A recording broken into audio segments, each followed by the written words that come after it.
listening to Jai Long, and this is Make Your Break. Whether you're a big-hearted creative or an aspiring entrepreneur, let's take action on your dreams, reconnecting you with your why and giving you the how. I'm here to dish out actionable mindset tips and fun industry secrets to help you blow up your biz. From eye-opening reality checks to motivational gold, no two episodes are ever the same. So tune in weekly, skip the FOMO, and let's dive into the deep together. Hey, welcome back to the show. I want to ask you a quick question to get started. How often do you follow through on your goals? Or if you got a big project, just the one, how often do you stay motivated, inspired, and not distracted to finish that one project? Now, I know for myself, I chase too many rabbits. I got too many projects on the go. And as the creative and as the entrepreneur I am, I tend to always be everywhere at once, doing everything. Now, I know you probably resonate with that on some level. So that's why today's episode is extra mind-blowing for you and I. So I want to introduce to you Kipan Rothbury. He is an amazing actor, director, filmmaker / a lot of different things. And he's actually based here in my small town that I am currently living. So get this. He has created a documentary stylized drama over the last 10 plus years across Australia in many different places and Los Angeles and Texas and a bunch of different places. And he's brought on a lot of people along the way to make this happen. Now, not only that, he's also funded it in a very strange way, which I think you're going to really enjoy, because so often when we have these big, ambitious, unrealistic dreams and goals, we get stuck and met with the realization that we have no money in our bank account and we don't know how to get funding and everything else. So Kip really has gone above and beyond to actually self-fund this thing, generate the income that he needed to hire the team to bring this all together. And I think today's episode is seriously going to blow your mind. And I'm really excited about this, but I'm just on the website right now and I wanted to just read out to you what this stylized documentary drama is about, just to put in context. So when we're having this conversation, you do know. So it's inspired by true events. Significant Strangers is what it's called, is the story of quadruplet brothers who were separated at birth and reunited for the first time 25 years later. The series examines the concept of nature versus nurture, looking into the lives of these four men while questioning whether we are defined in our lives primarily by our experiences or our genetics. So this is really cool. It's located with the man living across Australia and Texas, and he had to go around and essentially study these guys so he could actually play and act these guys in this documentary, which is so cool. Now, I don't want to waste too much of your time. We're going to get into this documentary. Let us know if you did have a listen at jailong.co. If it blew your mind as much as it blew my mind, like literally sitting here in this conversation, I could not believe it. I thought it was just so amazing, and I think you're in for a real treat. Don't forget, if you want to win a one-on-one mentoring session with me, just head over to the Apple Podcast app and leave us a review for the podcast. It helps get stories like this in front of more people, and so we can share some more light for creative entrepreneurs that are out there that are wanting to make big things happen for themselves. So if you can do that, thank you so much. Other than that, let's get into today's interview, and I'll talk to you soon. Hey, so welcome back. I've got a really cool episode today. It's not often that I do episodes in person, but today I've got Kip with me and he's got a really cool project. He's going to share the project, and I want you to stick around to the very end because we're going to dive into some really fun, juicy, more business mindset stuff. But the project is worth sharing so you can get some context, hear about it, and then we're going to dive into some more stuff. So, hey, Kip, if you want to introduce yourself, I'd love to hear from you. Hello, here we are. Here we are, live, in Bangalore. Live and present in Bangalore, yep. So where do I begin? I guess we can just talk a bit about what this project is. So Significant Strangers is what it's called. And it's a story that I came across over a decade ago. And it was just after I finished drama school, and I was working at a production company in Surrey Hills. And we were looking for a story where I would play a bunch of different characters. That was the whole conversation that we were having at the time. And just serendipitously, I picked up a newspaper article, and there was a small article about this woman. And in the 1980s, she had given birth to quadruplet boys. And I basically started a long journey that took me 9 years, where I set out to make a movie about these boys. And initially it was set out as a documentary. So we set it out to track them down, and I found them living throughout Australia. And one of them had moved to America. He was working as a ranch hand in Austin, Texas. And so, yeah, we found them all. So these boys, how are they in the relation to you? What was the relation there? Well, they had no relation, so they were just adopted out at birth. Yeah, and you were just like captivated by the story. Yeah, it was an amazing story. You know, they were separated into 4 different families, and I'm really interested by the whole conversation around nature versus nurture, what defines us as people, and how we can change the way we are or influence the way we are for whatever reason. Yeah, and that's kind of, I guess, the meaning behind why I was so interested in following this story. And and then over a fairly long period of time, but I tracked down these boys, and I ended up living with them for nearly 9 months and interviewed them every day, and everything that they said in the interviews is what built up the script. It was almost entirely verbatim. So we originally wanted to make a documentary about these boys. One was living out in Mount Druitt. One was... Which is in Australia? Yeah, it's a really sort of rough little town in the outer suburbs of Sydney. Yep. Okay. And he grew up in and out of jail, and he had a little girl, and he's an amateur boxer. And so then his life very much contrasted the other boys. One was adopted in a very affluent family. He grew up with a lot of wealth around him. He's a gay guy. He worked as a journalist.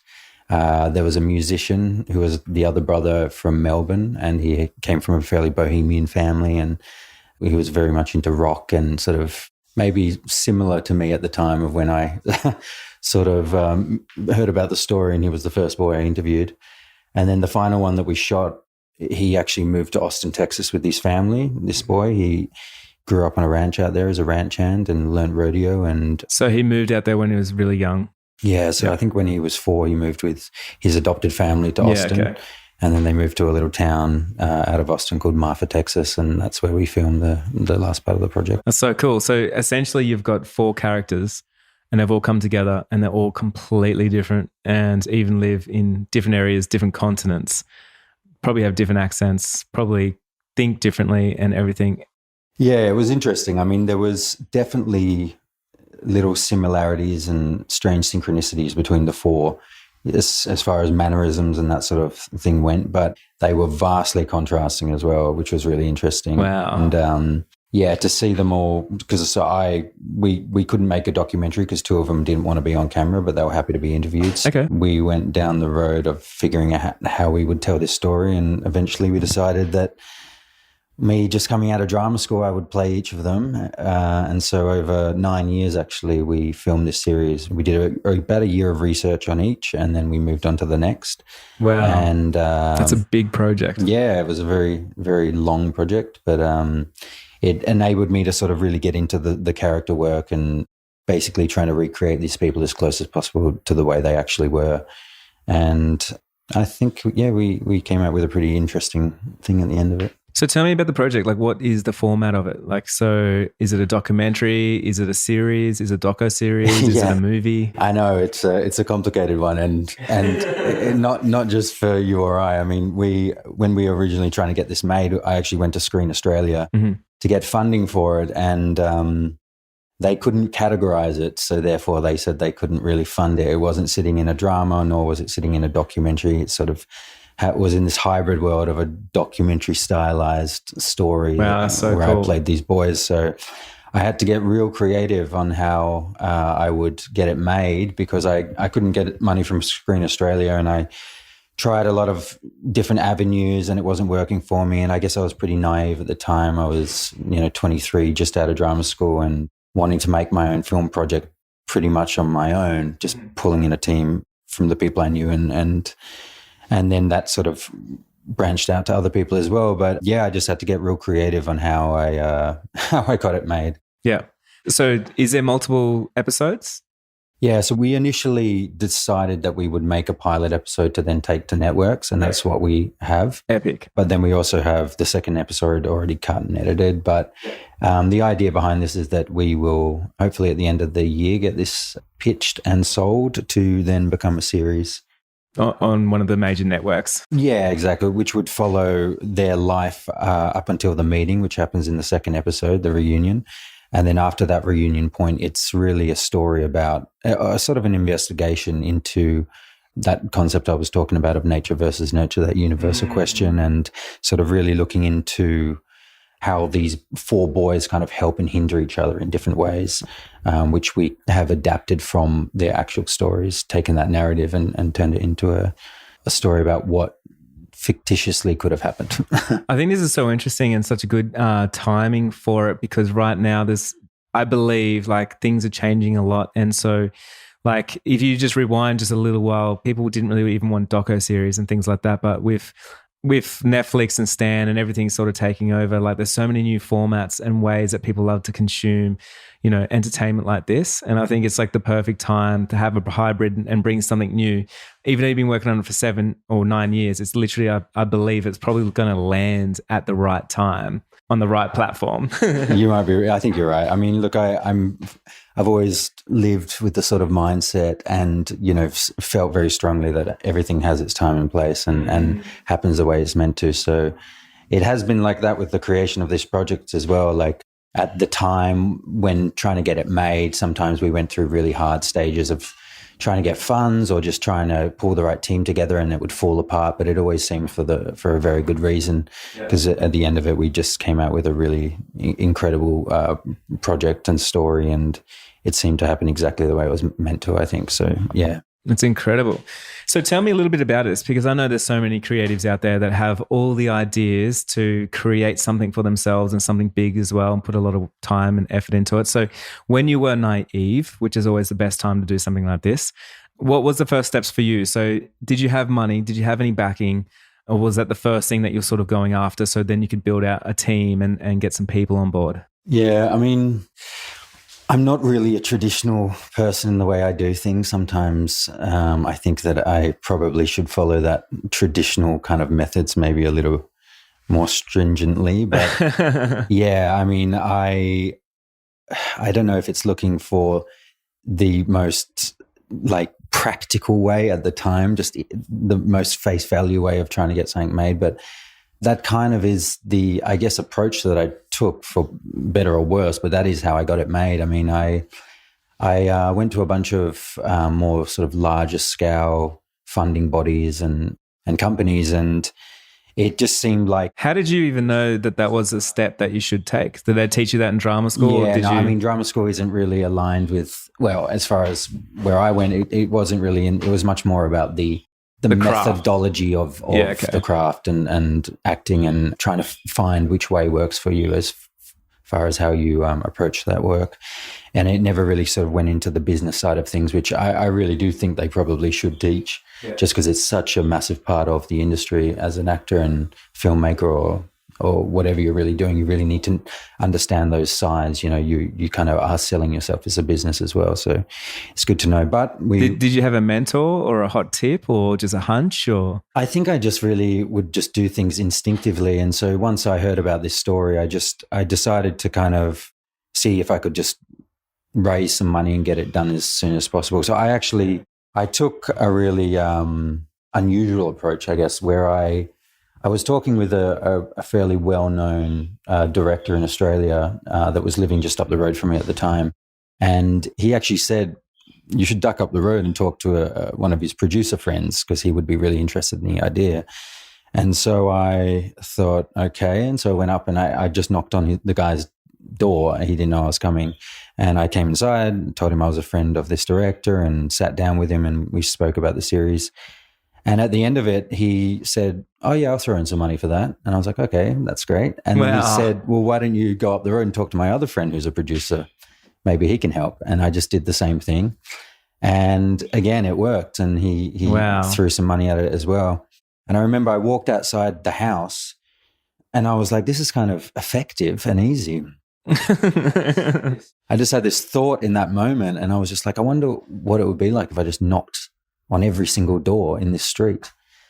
And so I went back to my house and I got a little pen and paper and a notepad, and I kind of wrote out like name, email addresses, and just, ways of collecting people's details to send the film afterwards, and just started door knocking. And I door knocked the whole street, and I would say 7 out of 10 people contributed. And Wow. usually it was... Did you kind of just like name drop a little bit? Like, oh, your neighbor, they've I guess contributed. it evolved from where it came from. So new stories came along the way, new people I would meet, and people that people would know, and that sort of stuff. That's amazing. Yeah, but it actually worked, and it worked to my surprise. So I just thought I'd keep going. And yeah, by the end of the street, I had, 25 signatures, and people were donating, between $20 and $50. And I just thought, why don't I just keep doing this? And I did. And over 4 years, I just decided to keep door knocking on weekends or in my spare time after work. And by the end of it, I think I raised probably over $350,000. Wow. I knocked on over 100,000 doors. Yeah, I was going to say, how many doors would that have to be? Yeah, it was a lot. I got about 25,000 small donations. Wow. So you said over $100,000? Over 100,000 people. Wow. I knocked on their doors, and I think I raised close to $350,000. Wow. And so, yeah, I mean, usually it was just people wanting to support the arts, which was wonderful and amazing. It was such an incredible way to get to know people in the neighborhood and that sort of thing. And once I branched out from one part of the neighborhood, I'd just keep going and just, extend that story to others. And as the film evolved, because we were shooting as we were going, so I'd always have more content to show. And then so suddenly I would, then bring out an iPad and show the first character that we shot. And then once we finished the second character, I'd be able to show those two, and then the third character. Wow. And then it was raising money to go to America to shoot over there and to get all that done. So did you do any door knocking in America? I did, actually. I did. I was living I randomly landed in a friend's place in the Hollywood Hills, a few doors down from Miley Cyrus. And so I thought, if there's any place that I should probably knock, it's here. And everywhere was, intercoms and that sort of stuff. But people were really receptive, actually, still. And, wow. I met, I ended up becoming friends with a lot of people. Ryan Gosling lived just down the road. Wow. Met lots of, actors and producers. And yeah, I got a lot of support there as well. It was pretty interesting. And so sometimes you would get like mad people, or people offering you, if you come in and give me a blowjob, then I'll get an easy 20,000. So you just, happily decline and keep moving on. But sometimes people would just sort of say, come in for a minute. I want you to meet the family, or come back this afternoon and sit down and have a dinner. We want to talk more about this. And they might just say, we really like it. We want to give you $10,000. Yeah, wow. So you had like a few stand-up people that gave bigger there was amounts. a few people giving larger, more significant donations. It was rare, but it was happening. And those people were the people who really became executive producers on the film. Wow. A small group of people who really... Did you find to get those bigger numbers, did you already have something to show them? So it was not the first doors that you knocked on, it was sort of later on when you had your iPad out and you had, a bit of something. I think so, yeah. That's when people started to be more interested. Yeah, by the time I could show 3 characters that we had already shot. Yeah. And people could really see in a trailer, what we had done. So, and I would say, it's quite impressive. So, it's exciting. It was exciting for people to see. Plus, on top of it, super random, some dude walking up to their door and knocking on the door, asking to get help get a movie made. So, did you ever have imposter syndrome, or any time you got kind of a bit scared? Or I did get a few moments. I met a few people that kind of shook me, and it kind of threw me from that whole process. I remember in Australia, even I won't say his name, but he was a lawyer for a couple of big actors, and he really sort of interrogated me, which was fine, but he really just belittled me, I would say. He really tried to let me know that what I was doing was completely wrong, and that I tried to tell me that I wasn't actually making a movie and all that sort of stuff. So you'd sometimes get that, and that would throw me. I remember when that happened, it's sort of a month I kind of didn't do it because I just felt completely, unsafe actually. So I ended up actually writing a note to that guy, dropping a DVD in his door and saying, well, actually, actually, fuck you.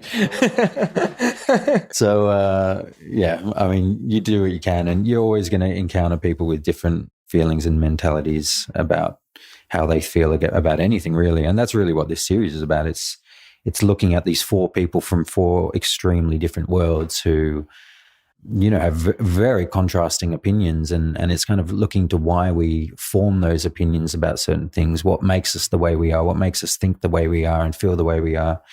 And it was incredibly interesting seeing that, as we all are humans, but seeing specifically these 4 boys coming from the same, womb, the same mother, and going off to live extremely contrasting lives and having incredibly different beliefs and ideas and ideologies about things. And that's what fascinated me about the whole thing. I just wanted to understand more about the human condition, I guess, and myself. And I guess at that time, coming out of drama school, I was struggling with my own things. I had sort of this obsessive compulsive behavior that I was just trying to overcome but couldn't. And I was trying to understand why that was, why it was that addiction to habitual patterns, why it was so strong for me and so hard to break. And so a part of this film process was kind of a journey for me to kind of understand myself as well. I'm guessing even door knocking that many and talking to that many people, 100,000 people, I feel like that would have gave you a whole new insight into yourself as well. And showing your resilience and showing so many different things. It gave me a bravery, I don't know what. It definitely gave me a strength to not be so, it gave me a resilience, I would say, to kind of be able to take either positive or negative feedback and not take it to heart. Mm-hmm. And I guess there was lots of positive experiences from that, and that was one of them. Did you find when you're doing door knocking and things like that, you believed in your project 100%? And did you bring enthusiasm and that sort of naive of just here's my project, and you're selling a thing that doesn't really exist yet? Yeah, well, I mean, I definitely had a pitch. I could recite that at any moment. I mean, you say something 10,000 times and you know it pretty well.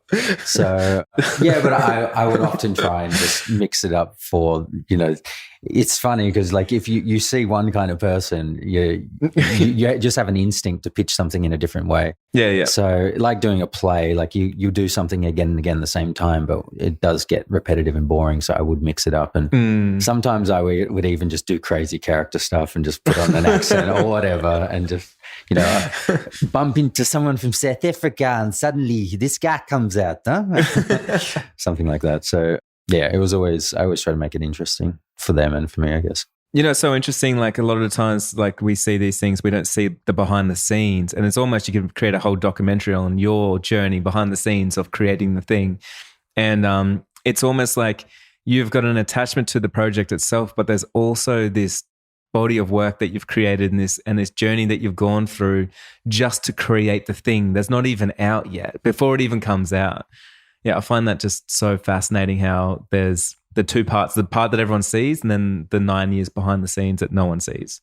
Yeah, definitely. I mean, we edited this in LA when I was living there, and we were pitching it to networks. We were meeting with A24, and I was represented by Brillstein Entertainment Partners. That they represent Brad Pitt, and we then got a meeting with his company, Plan B. And so we had all these people interested, but we didn't find a home for it, and we still haven't sold this project. So I often thought that maybe we could actually consider making the whole film actually a story about the journey of getting it made as well, and kind of including that part into it, because it is a documentary about filmmakers trying to tell this story, and this is a big part of it. So that's exactly, it's interesting because they're both so interesting to me, the story behind the story that you're creating and then the story that you've actually created as well. And so I'm interested in watching both of them. Yeah, absolutely. So with the actual project that you created, I know that you put a lot of time into studying the characters and then character development, and then actually going in and I guess, becoming the character. So if you can tell me a little bit about like, you know, the characters and how that was for you. Did you like switch between people and record some, or did you do big chunks whilst you're in that character of that certain person, so on? Well, I guess through this project, well, at drama school really, but this project solidified it for me of how I wanted to work as an actor. And everyone has their different methods and techniques, and actors find what works for them. But I instinctively, immediately knew that this was the way that would work for me. And it came from doing a theatre show in drama school called Reality Bites, which was a theatre show where we would go out and we would find actual people in the public and we would interview them. And from those interviews, we would then transcribe that into the text that would be the character's text. And then each person in our class had a different character, and that was the show.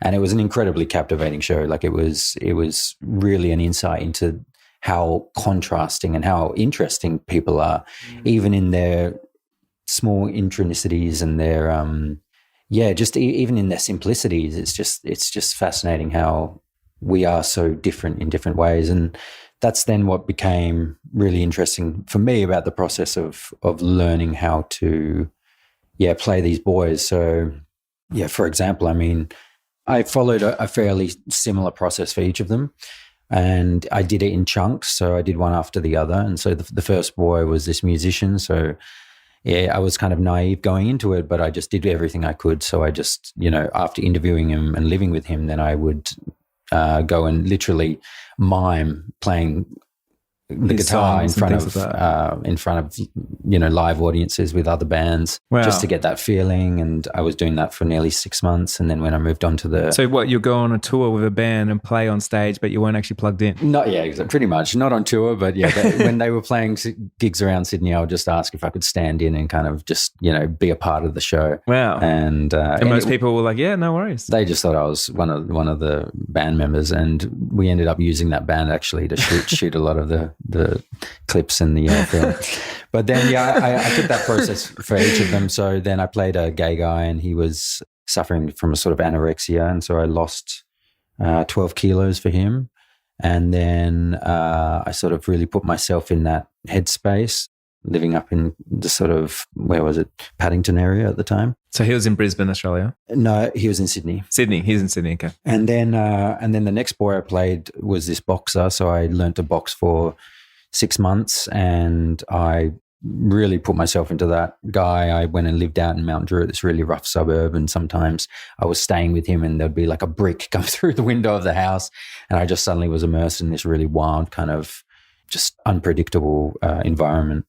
And I put 14 kilos on for him. So the contrast between the two boys in weight is quite significant. 20 kilos between the two. In the film, it's quite noticeable, I would say. Quite obvious. And then for the country character that I played, so this is the one in Texas. I knew that would be the largest challenge because it was non-Australian. I hadn't played an American before, and so I really knew I needed to do research for that. So I was living in LA at the time, and actually over about 2 years it took me. I was driving between LA and Austin, Texas every month or two. And I did that trip maybe, 4 times, and stayed out there for longer periods of time. But I just went and met some, real Texan cowboys and ranch hands and rodeo riders, and just learnt that whole life. I was living on a ranch, waking up at 4 a.m. for 6 months. Wow. Pushing cattle, and I was learning to rodeo in the evenings and roping cows and all that sort of stuff. So I was just really immersing myself in that lifestyle while enjoying myself as well, learning that's two-step and just walking around pretending to be American. I dressed up as I dressed up as a cowboy for 2 years, and I literally wore those boots for I think 2 years. Wow. Even if I was in America, when I came back to Australia or traveling through Thailand, I just decided like I'm not gonna take this off until we finish shooting, because it was a hard process, and it's a process that you can easily give up on. So I kind of had to give myself these like really stringent rules to make sure that I got this thing made, and, and that did it, because by the end of it I was pretty happy to get those boots off. They were pretty worn in. I've still got them, I think. Man, so like I've got so many questions, because here's the thing. You spent so long in just like developing these characters, creating these characters, but did you also have to direct and storyboard and create the story and know the direction and be a manager as well? Did you have to manage people? Because I've watched, a bit of the film, and it's amazing color grading, it's amazing videography, it's amazing directing. So did you have to sort of dive in and learn all these aspects, or did you hire people along the way? Yeah, I definitely did.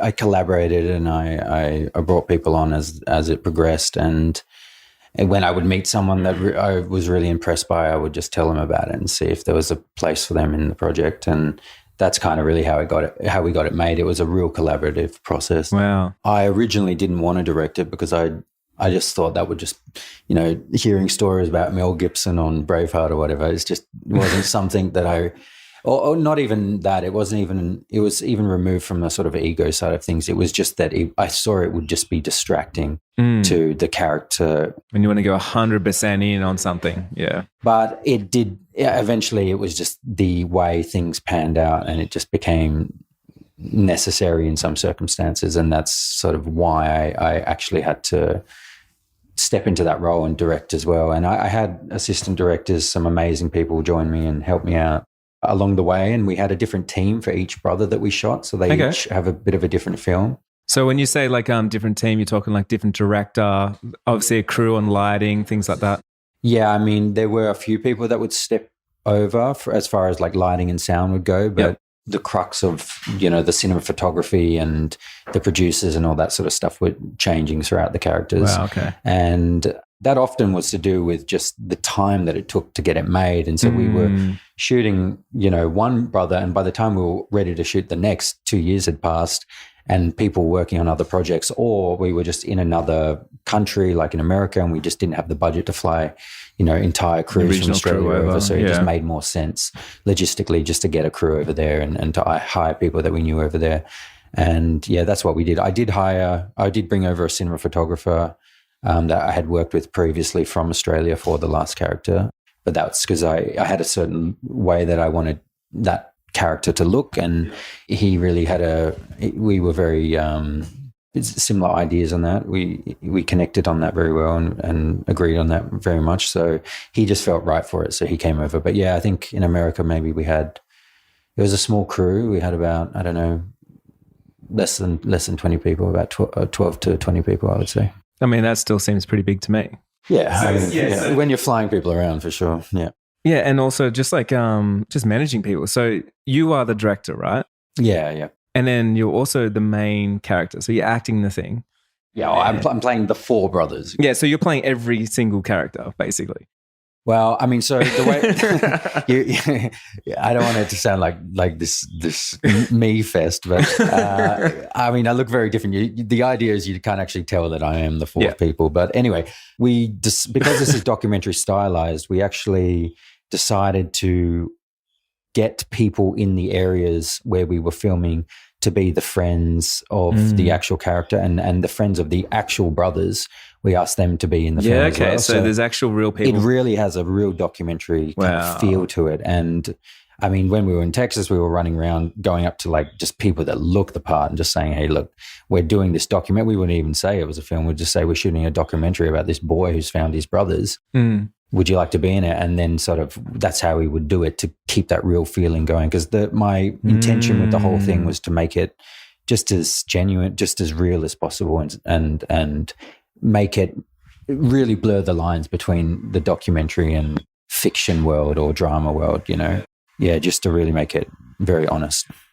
That's amazing. Yeah, so, I mean, I guess you had to raise all the money. You had to put together a team. You got to manage the team. And then you got to do the acting, and now you're trying to sell it. So it's been like a long, long process. It's been a long process. Yeah. Which it's just like very fitting for this podcast because it's called Make Your Break, and it's all about like getting out there and making it happen regardless of whatever is standing in your way. And I feel like that's exactly your story right here. Yeah, amazing. Yeah, exactly. So from here, do you have like a pretty fair idea now that you've been in the industry for so long and you've been working on some things on how you're going to get this in front of the networks and how you're going to actually be able to finish the film and get it edited, put together, mastered?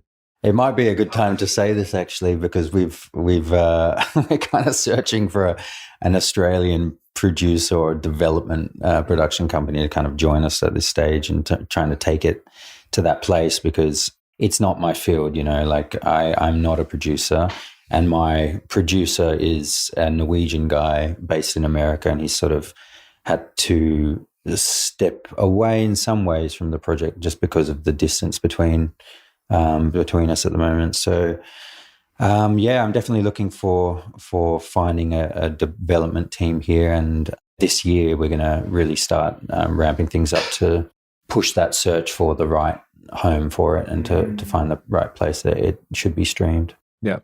So do you have like a core crew that edits the whole thing, or is it like you're sending it to different people on different over the years to different people to edit? I did a lot of editing whenever I was needing to put together those like initial trailers Pictures and clips and to stuff. show people and that sort of stuff. That was something that I would always do.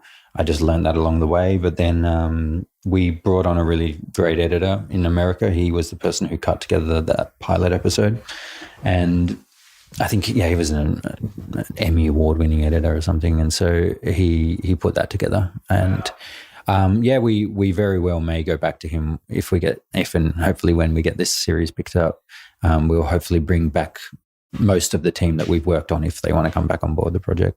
When you did get that back from an editor, is it like a new life breathed into it? Because I know an editor can like put their own spin, their own story, and like emphasize different emotions and different times, and they get to sort of like choose a lot of different things. Yeah, absolutely. Yeah, did it take its own life? It was impressive. Like, I mean, I remember when I gave it to the assistant director and he said he wanted to cut one of the brothers. I remember seeing that back and just being like, oh my God, like what is that? Like it's so different from what I had envisaged. And then after watching it a few times, it really grew on me. And I was like, okay, it's actually quite impressive and interesting. So I started to kind of really open up my attachment to wanting it to be the way that I wanted it to be, and just allowing that sort of collaborative process to sort of influence it. The project progressed, and I then sort of handed it over to him, and I really gave him all the best shots. I told him that the best parts of it that I liked, but he had the whole thing there that he could play with, and he would sort of send me clips along the way. But when I saw that final edit, it was impressive. I remember being sort of like, wow, we've got something really special here. Yeah, and it like kind of all brought everything together for you, and you realize it's probably better than what you even envisioned it's going to be. I remember that screening, the first screening when we screened in front of people. That was a moment, because we were working at this production company in LA, and it was the first time that I'd been a part of this sort of company in America, and it felt like really that things were, it felt like things were like a big team, and everything was kind of going really well working. So when I saw that on the big screen, that was a moment that was like, yeah. It would have blown you away. Yeah, it was just nice to see it bloody done after that time, Well, that brings me on to the next thing. Like, did you at any point think, you know what, fuck it, I'm going to give up, or you're going to put it on the shelf until a better time? Or was it just any hard moments that really tested you and you had to fight between doing it and not doing it? Yeah, it's funny you asked that. In this project, we actually used a lot of clips of myself as a little kid to sort of show that young child version of myself, because we sort of do all these flashbacks to DV cameras and that sort of stuff back in the day. And I watched this clip actually just the other day of me with these two dinosaurs, and I was trying to get something to fit on top of the other dinosaur. And my mum pointed it out to me, and I just when I was doing it, I just wouldn't give up. And she said she pointed it out. She was like, look how you just are so persistent and you just won't give up. Won't stop. I mean, I couldn't get it to fit in the end, but it's just like, I just have that thing about me where I just, if I begin something, I don't know, I just really, you throw I want to yourself put the at energy into something that I feel it deserves. And I felt that with this project, and there was really no point where I thought I would walk away from it or anything like that. I just thought I would just keep going.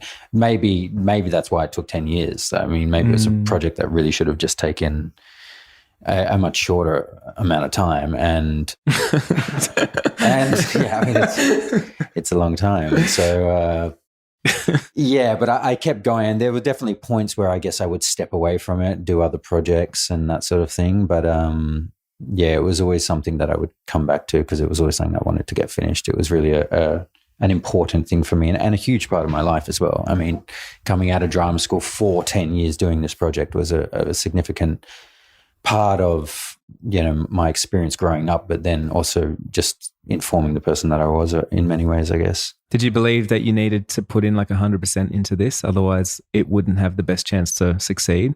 Well, I mean, I just knew the way I wanted to work. So I just did that really. And I just applied myself in that way. I mean, so many creatives, they like sort of test things out and they do a little bit of something, but they never go full in because they're always scared that like they could fail or something.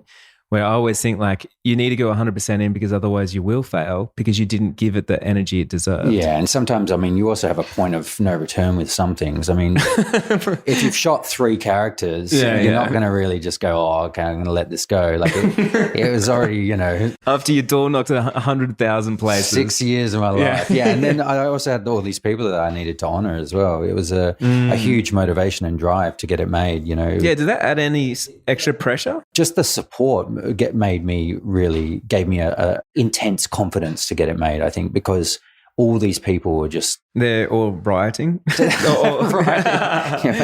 cheering or they're whatever. all cheering. Okay, they're all... I'm trying to think of the word when people... All supporting you, backing you, pushing you? Yeah, whatever. Driving you? And they all, wanted to see this thing made as well. So... do you stay in touch with them all? Are they like on an email list or something? Yeah, I mean, we have all their emails and we haven't sent out that email. So if you're listening and you're one of those people, just know it's coming. We're really waiting for this. They're waiting for their investment from like 10 years ago. They gave you $50 and they're waiting. When's this documentary coming? Hopefully that will come. But I mean, definitely we... That's a long investment. we're going to be sending that out as soon as we can, really, and it'll be amazing for those people who saw it in whatever stage it was when they supported it to see what it is now. I think it's huge. That'll be a special moment as well because some people were supporting 9 years ago when it was just like one character and this scruffy kid knocking at their door, as opposed to this extremely handsome kid, just a few years back. And, I mean, I was a different person when I was shooting, say, like the Country Brother. And you see that in the characters as well. And so the people who saw, 3 brothers already, are expecting something, I guess, different from what people who just saw 1 or 2 characters at the time. Do you think there'll be anyone, if this pops up on Stan, for instance, do you reckon there'll be someone that like donated 5 years ago and they'll be like, hey, wait a second, I'm pretty sure I know this. But perhaps, yeah. And they'll be surprised. Yeah, potentially. Absolutely. I think so. I think that'll be amazing. Yeah. So with everyone that did donate, what was the promise to them? That they get to watch a movie? Are they part of the credits? I don't want to like walk out on the street tomorrow and there's suddenly people knocking on everyone. Yeah. I mean, not everyone loved it, but yeah, it was amazing because I also got to gather a huge amount of people who are incredibly supportive, So I suddenly have like this email list of people who are just amazing people, incredible people. And some of those people are like really good friends today, even. So, yeah, I mean, I just had a notepad when I first started and a pen and and the Bible. No. And I would literally just take down people's names, email addresses, and I would say we'll put their names in the credits of the either of the pilot episode, but it would be an incredibly long credits, or on the website. It goes for 45 minutes. And that's kind of how it eventuated. The names will pop up on the website. So yeah, and then I also said that we'll send out this film eventually to everyone as well, so everyone will get an email hopefully at some stage. And they'll be able to watch it themselves. Yeah, if they haven't already. And so from here, are you hoping to sell it before you finish it, or do you really do want to finish it so you don't have any outside influence? We are at the stage now where we've made this pilot and we now need to find a sales agent. We need to find a production company or a developer, a producing developer to basically help this get made into an actual series now. Yep. So how are you going to do that? Yeah, that's a good question. I mean, you went around door knocks for money. Well, what I'm doing now is I just started this thing about a month or something ago. because I just left my acting agent, and I just decided to change a few things up. And I also decided, I wanted to be more consistent with my involvement in the industry. So I decided, okay, what if I just do 10 emails a day to industry people and just see how that goes? Mm-hmm. So I've been doing that. And so you've been doing that for a month? That's been pushing me. That's been pushing me to like contact producers, contact, new people in the industry. And it's other actors as well? Yeah, sometimes if I need to connect with actors for whatever purpose, it will usually be for a reason, not just like, how you doing? But so right now you're extending your network in the industry. I'm making this film, for example. So I'm reaching out to people to find producers and to find, actors who've worked with, certain people to get this made in a similar way to projects that I've seen made. Wow. With that sort of high production value that I've seen in a few Australian series that I've seen streamed of friends of mine and stuff like that. Are you getting good response? Yeah, it's early days, but I'm getting responses. Like I'm communicating with a lot of people again. And I definitely stepped away from this for a period after COVID happened. Mm. And yeah, there was like maybe a year and a half, 2 year maybe hiatus where there was no traction with this project. Primarily maybe because it was in the States where I was trying to sell it. And now I've kind of moved back to Australia, living up in Byron Bay. So I'm now I'm more so interested to get a production company involved here and get it made here, actually, primarily. That's amazing. So that's your big step right now, is basically going back to door knocking except with emails, and maybe you're more targeted right now. I think now I actually just need a proper producer involved, so I don't have to do all the groundwork, and learn that whole process again. It's an area that isn't like I was saying, like it's very good to know all sides of the industry, but you definitely know your talents and weaknesses. And that's an area that, some people are incredibly good at. And I know that it can be very overwhelming for me sometimes. So yeah, I just need to find the right people to come on board now to get it made. And then we can shoot it here in the States. Yeah, I'm feeling like you probably don't have much money left from the $350,000 that you raised, because I think it was all gone towards the end of we just got the Four Brothers filmed for that money, for the 300 and something, I think it was. Yeah, and then we had to bring in new investors to get the post-production done. Yeah, okay, which was a more formal approach of how we did that. Yeah, perfect. Because anyone listening might think that's a lot of money, but like I'm thinking, man, that's just like a flash in a pan. You would use that up if you got a team, 12 to 20 people filming for that long and doing that much stuff. Yeah, there was definitely a lot that went into it, and a lot of different areas that needed to be, because of the way that we wanted to do it. We really wanted it to be made really well, so we had to invest in that, and we had to bring on people and basically the experts, set the circumstances of where we filmed to be very impactful and real. Yeah, and then so from here, hopefully, maybe a network will pick it up and then they could bankroll the thing. Yeah, maybe there's some listeners out there. Yeah, someone out there listening right now thinking, I could do that. Maybe someone knows someone. Well, that's the funny thing. Is just, like I always say, it's like you got to ask your universe and tell everybody what you want, because otherwise no one knows and no one can help you, because everyone always wants to help.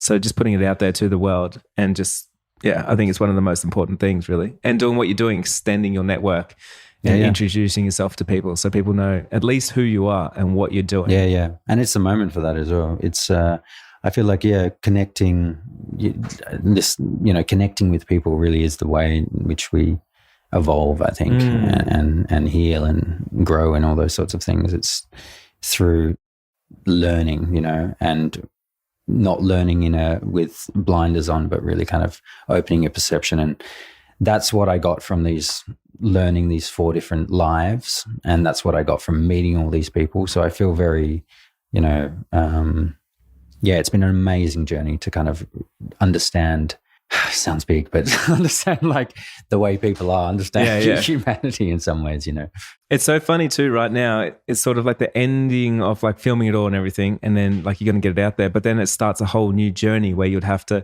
tour around once again, tell the story, and obviously like go around to screenings and like things like that. So it's like a whole nother kind of evolution of the whole project that you haven't even hit yet. Yeah, I mean, we'll see what happens. We'll see which way it goes. There's so many different ways it could go. We've been speaking about even including the documentary team as a huge part of the narrative of this story, and sort of going into the making even more so, and then also going into the psychological aspect of understanding the real kind of nuances of kind of understanding our own minds and why we, behave the way we behave, why we do what we do, why we feel the way we feel, really getting into that aspect of the side of things in the series as well. So there's lots of ways that it could go. And so who knows what will happen. At the moment, I've just come back from Norway as well. I've been shooting over there, a project up in the mountains where I was playing a farmer for 2 months. And I did the same process. I just went and lived in the mountains for a while. So, I'm kind of coming off that and focusing on other projects as well. So it's just one part of other things, of what I'm doing, really. Yeah. Can we go and watch your stuff? Can we connect with you in some way? Like, how can I go and watch the trailer? Well, I'm pretty new to this whole bloody Instagram thing, but I do have an Instagram. Do you have a way of putting that out to people? I do. I can put it in the notes straight underneath this. So if you, because I think the one I gave you isn't the right one, but anyway, we'll figure that out. That's right. We have a website. It's significantstrangers.com, and there you can watch the trailer. You can read about the four brothers. You can read about the story and the team involved, the core team of filmmakers who made it. Yeah, that might be a good way to start. And if there's a producer listening, they can reach out to you somehow? Yeah, absolutely. They feel free to do that through the website as well. And I guess if people want to see the actual series, hopefully they'll be able to watch it online very soon. They'll be able to stream it. But then either way, you can always check in on the site, and we'll update you that way. We'll put information there, or I'm sure you can send your email somewhere through that site, and we'll be able to include you on the list. Epic, man. Just to all the creative entrepreneurs that are out there right now, and they're all hustling, doing their thing, just like yourself, creating something. Do you have any words of advice from the last? Ice baths. Ice baths? No, I don't know. I've never actually done an ice bath. I would love to start. I don't know. I guess, everyone has their different reasons for why they have a drive behind things.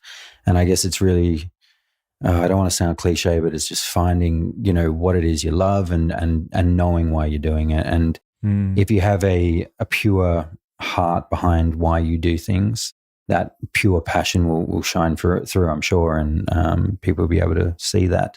It attracts the right people. Yeah, and you'll bring on the people that are meant for you as well. And so I guess just really understand why you're doing what you do, and also, do things with good intentions. I mean, if you have the intention to help, then help the world be a better world and to grow and evolve. And that sounds pretty beautiful. Perfect. Do that. Thank you. No worries. Hey, Make Your Breakers. Want to streamline your audible dose of inspiration, motivation, and creative biz insights with a custom playlist made just for you? Was that a yes, please?